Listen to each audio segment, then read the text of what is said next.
Happy Thursday, and we are in the month of December, which is, I think, exciting. Is that I guess December's upon us, and we are in the COVID era still. So, and hopefully, we are, starting to see that light at the end of the tunnel. Maybe, we got some vaccinations on them being mentioned. Emergency use authorization. So, hopefully, that might begin to give at least our healthcare professionals a little bit of a reprieve. Yeah. And then also, I hope it gives us the chance to know that we will get through this. And I think that's important, that there are solutions coming in the pipeline. And in the meantime, we all need to have our own personal accountability to be as thoughtful as we can when it comes to infection control, prevention. I think that is important, is to hold yourself accountable to doing those little things that go a long way. And we're going to be here today. We had a guest scheduled, but COVID, they had to transition into doing some work in their facility today. So we're not going to be able to have our guest on, which is why we wanted to get together and talk about COVID, the curveballs, how we're learning to adapt. And so we're going to dive deep in a discussion here about what does that mean? To all of a sudden you wake up and the day's not going how you want it to go. Yeah, and we've been dealing with this for a while, haven't Yes. we? So we have our three Mavericks here, and Right. so excited. We introduced Taylor last week, and so we're really happy to be sharing the screen with Mr. Hewlett as well, and getting his perspective and his thoughts on things. And with all the changes that have been happening with COVID since March of last year, we've all had to pivot, and not just once, but a gazillion different times. And what a lesson in just humanity and adaptability. And, we've had on the, in my other business, we've had some interesting things that our clients are doing with being able to adapt to COVID and the curveballs that it throws. So, and Taylor, do you want to share some of those? I think there's this interesting opportunity here with COVID and things like that, because people like me, I support people who are on the front lines. I support caregivers. I support family members to the best of my ability. But I'm in a situation where I can look at this as an opportunity to see how can we get creative around connecting with people? How can we think outside of the box a little bit to really stay safe, but then also still connect, because that is a human kind of desire and need that we all have. And so with that being said, I think some of the things people have been doing have just been so inspiring. I know one person is doing live chats, to where when he's doing an activity with a resident or with a older adult, such as painting or pottery, they're just one-on-one. So it's still safe. It's still pretty, the infection control is still there, but then they get to invite the family in to just chat and send photos and videos, but it's all happening kind of live. So it's just a creative way to share what's going on in their loved one's world while they can't be there, while they're at work taking care of the things that they need to take care of. That's really neat. And then live, sort of that live instant messaging. So there's synchronous messaging, where there's someone on the other end always responding. And then there's asynchronous, which is like text, and people answer when they can. And so it sounds like this person's making use of both, being able to be asynchronous all the time, but also he has designated a certain time to be synchronous, to actually be there and respond immediately. And then all the other family members get to see what was happening if they weren't there. So that's so cool. Maslow's hierarchy of needs, we need to stay connected. We are human beings who require connection, and that we're all learning that we've kind of lost I was talking with a friend of mine yesterday about this. We kind of feel like we've lost our skills to be in person and communicate with each other. So it's going to be really fun when we all get back together. And I think we've all learned some new skills through this process, which is how to be on Zoom, how to hop on a Facebook Live when your guest is unable to be here and still have a conversation, and really to share with the people who are listening. Our audience, you're so important to us. We are here for you, so we want to hear from you. What do you want to hear from us? And I think one of the other things that we want to talk about today is our care collaboration circles that we're going to be kicking off. And before we do that, I want to bring up a very important point. You need to start wearing pants when you want to meet people in person again. A shirt alone does not count, okay? I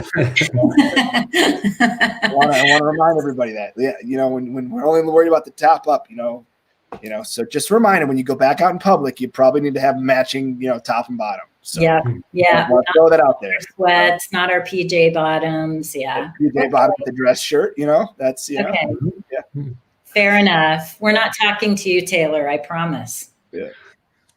I think it's also a great point, Francis, that makes me think like when we're all doing our best, every single person in the world has been thrown this massive pandemic of a curveball. And so we're all doing our best, our very, very best, and that goes to the teachers, to the parents, to caregivers, to support staff. Everyone is just doing their best. And I think it's really important to recognize that. So really quickly on that too, Taylor, the doing our best. So have grace for other people too. I was in, and I'll just share this story really quickly. It's just, I know other people are experiencing this too. I stopped in a store the other day and a screaming match broke out.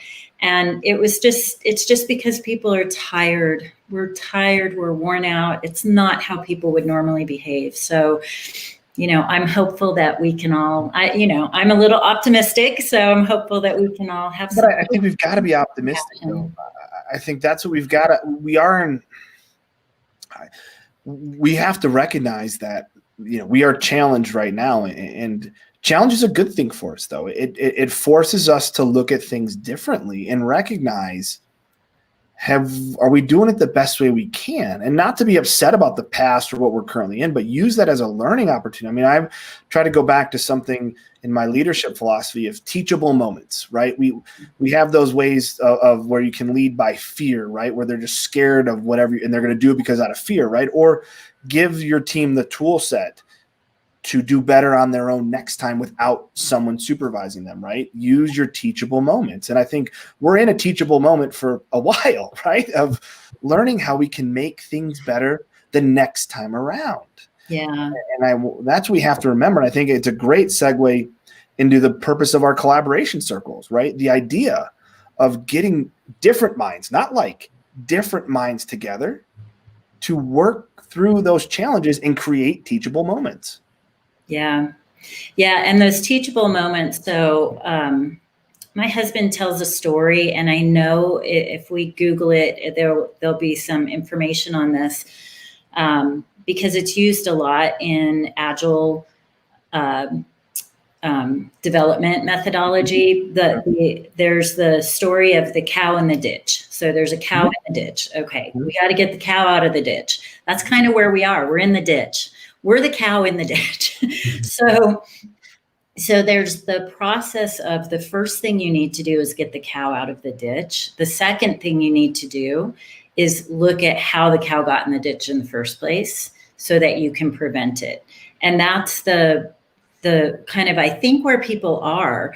We had this time of I don't want to say panic, but we had no more mind space because we were trying to get the cow out of the ditch. We were trying to deal with infection control protocols. We were trying to deal with people dying. This is real. People were just dying and still are. And so there's some gravity to all of this. And at the same time, be able to say, now we need to start thinking, it's been long enough. We need to start thinking about how do we keep the cow out of the ditch.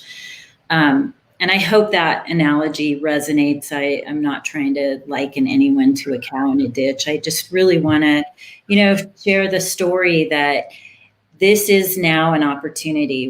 We should have some breathing room now to be thinking about what can we do differently, and that's driving towards the collaboration circles. Exactly. I mean, another way to look at it too is, if you want to think about it, is why ships sink. It's not because of the water outside, it's because of what's being put inside, right? Same concept. If we want to keep the water out, same idea. Let's keep the cow out of the ditch. Let's keep the water out of the boat. And what does that mean? We need to redesign the boat? Does that mean we need to look at how the ditch is designed or what barriers we have around the ditch, right? We need to think global picture, 20, 30,000 foot view, right?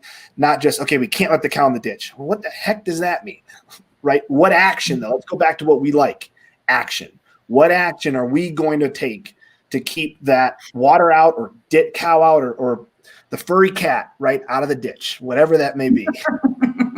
It brings us to our first collaboration circle. We did all about communication in the first 14 days. You know, we got together with a big group of people, and we all discussed from the 30,000 foot view, what do we want to try to tackle? What do we want to try to take action on? What's the first step here? And one of those things that came up was the communication within the first 14 days when someone moves into a community or facility or home, what have you, and how from that point on, from that first day, how you can start to build trust, you can start to build conversation, and you can start to build the relationship, not only with that resident, but also with their family as well, and how it all becomes a collaboration of communication and conversation.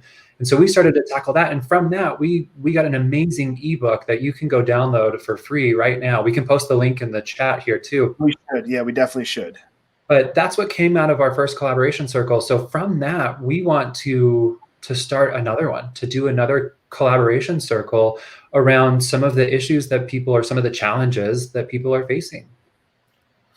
Taylor, I think you have, what were the first kind of group that we put together? And can you elaborate? We are going to encourage anybody watching, listening, if you want to participate, join our Facebook group, because we are sharing a lot of this information in this group so that we can begin to build this new collab circle here starting in January of 2021. Almost said 2020, 2021. No, and these are things just the three of us talked about. You know, we're super excited to bring more people in on this, because everyone's going to have a different idea and what we want to tackle next. But we talked about some things around the transition from your loved one living with you at home or living in their own home to more of a facility or higher care, whether that be memory care or whatever facility is needed. And what that all looks like. We also talked about communication. Communication's been a big theme as part of this, especially with COVID. We've really shined a microscope on communication. So expanding not only for the first 14 days, but also out to 3 months, making sure that communication and relationship is being, forefront of mind. Another big piece of this is end of life. And I think we've talked to Jamie Sarche a bunch of times around what she does. And so I think that's a whole other piece of senior living and life, because we all will experience end of life. So those are kind of the top three that we discussed. But like Francis said, I think joining our Facebook group and joining the conversation so that we can tackle the next collaboration circle together. Without putting you on the spot, are we able to do any type of survey or anything within our group for Facebook, Taylor? Oh, yeah, for sure. So join our group and stay tuned. We're going to put a couple kind of, I'd say maybe 4 topics in another or something like that, where you guys can vote on what you want the next circle to be, because we need different-minded people to come together to have that positive, actionable change, right? We want this to be action. Yeah. And Kathy, I was going to ask you, can you speak to a little bit about some of the people we had in our first collaboration circle? Yeah, absolutely. So we asked people from across all of senior care. So we had the hospice perspective, we had caregivers, family, executive directors, home health, home care, long-term care pharmacy. So really the whole breadth of people who are participating in this industry, because what a lot of people don't know is that even when you move someone into a residential community, there are a lot of people who are providing care. It's not just one person. So really understanding everybody's different perspectives. And our take on this has always been that we want to break through silos. And we want to, create transparency and have the conversation be collaborative and get everybody's viewpoint, because until we really hear why it's hard for the communities to communicate and what the family's pain is and what they're really after, if we can't sit down at the same table and have that conversation, we can't solve the problem. We're just solving it over here. So that's the goal. And I want to say something about transparency. The word gets thrown around a lot, like we're not transparent or we need to be transparent. We do need to have transparency. And that does not mean that you're opening the kimono to everything you do. Right. It means you're having a conversation with the family about this particular resident. So it's not, and you still have your policies and procedures back here. I know that some people hear that word and they're like, well, we can't do that. That's just not possible. Right. So I want to say it is possible, and it's not creating, giving someone a spotlight into your full organization. It's just creating a good, solid, trusting relationship with the family. I think people get confused as to what transparency is and sharing, company secrets, right? Those are two different things. Well said. I think transparency is everyone's right to know what's happening to their loved one. And that doesn't mean you're telling them your special secret sauce you use in your crab cake, whatever it is, right? or how you maybe train, but it's letting the families know what type of training does your staff get. How, when they ask, how's mom doing? It's not fine. Well, your mom had an awesome morning. She ate breakfast, participated in this activity, but after lunch, she wasn't the happiest. However, we figured it out, and then by dinner time, she was happy again. That's the transparency we're talking about, is being authentic and real. Yeah. But you don't need to weigh and just lay on the negativity of it, right? There are jobs as providers, and people in the space need to be able to take that heavy burden and share the honesty with the family, but we don't need to dwell on it, right? We can acknowledge that there's going to be good days and bad days. And as providers, we need to try to get more good days than bad, but be honest with the family. Yeah. And I'm going to say something here too. I think that, senior living in particular was thrown into a spotlight, and they were not prepared for this, and nor should they have been. This was not a skill set they were supposed to have in-house to be able to understand all of this and walk that balance of being able to say, we have COVID in our community. Like, who would have ever thought this? It is hard for senior living providers to admit that there's COVID in their community because it's such a negative impact in the media. But the reality is, family knows there's COVID in the community. So it's that fine line of where does that communication fall? It goes back to, though, I think you said it earlier about the compassion towards others. Yeah. And what I mean by that is, I had a call with the health department several months ago, and it was something non-related to COVID, but we ended up talking about COVID. And this representative from the health department made the statement that we don't care if you get COVID in your buildings. And I said, I understand that it's the way it could be a factor for majority of places, that we're going to eventually have. It's not a matter of if, but when. I said, the problem I have, though, is it's the court of public opinion. That's what everyone's overlooking is, yes, the local health departments and the professionals understand this is a beast we're trying to keep out.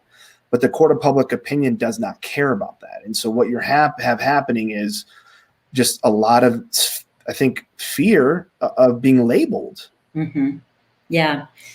Yeah. And again, that's a skill set. Why would you have ever thought of that before? Large corporations have PR firms to deal with emergency situations like this, but most businesses don't have that. So everyone's doing the very best they can. Back to what Taylor said earlier, and I see, and I know Taylor sees, and I know you see it in your own homes too, Francis, caregivers and staff who are working long hours, giving up their own holidays to be with our loved ones. And I got to say, they are really the superstars here. They are superheroes doing what they do.